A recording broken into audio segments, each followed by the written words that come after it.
Hello everyone, I am Palak of 9th grade and I am also a trainee of Kotele campus. So today we talk about force and friction. So first of all we know about what is force.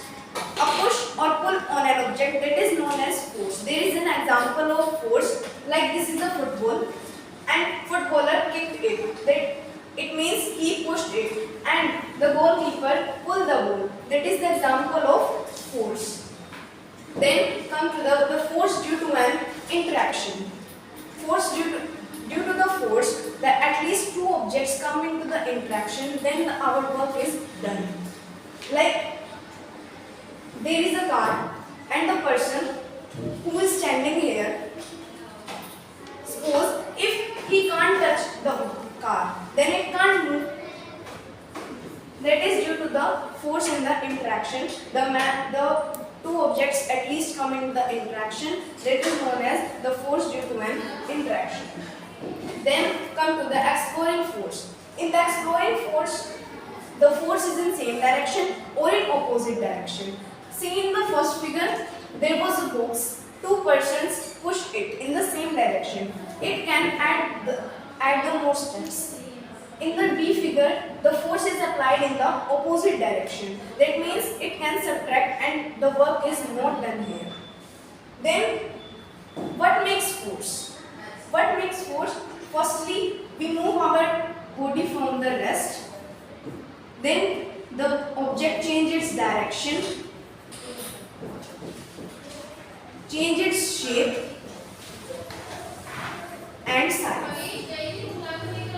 Firstly, change in the direction of an object due to the force. Remember our example of football. In the goalkeeper and footballer change the direction of ball so that we can see the force change the direction of an object. Then change in the size, shape and size. Firstly, change in the shape. Like we have inflated balloon and we press it. It means it can change its shape. If we release it, it comes to its original shape. And in the change of size, we have a rubber band. We stretch it. If we release it after some time, it can come to its original shape and size. That is known as force due to change its size and shape. Then friction. In friction, like there is a ball moving on the road. In between the ball and road, there was a frictional force. Then gravitational force. This is the force only due to the gravity present on our earth. Like suppose we throw anything into the open air and it comes towards the earth only due to the gravitation, and this is known as gravitational force. Then magnetic force. This force is done due to the magnets. When two magnets come into the interaction, that is known as magnetic force.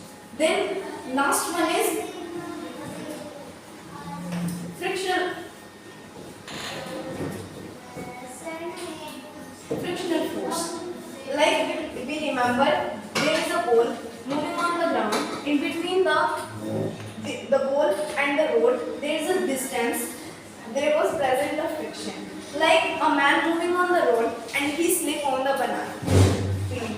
So we remember that on due to the friction, the ball can move, and due to the friction, due to the lack of friction, the man can slip on the banana tree. Thank you and have a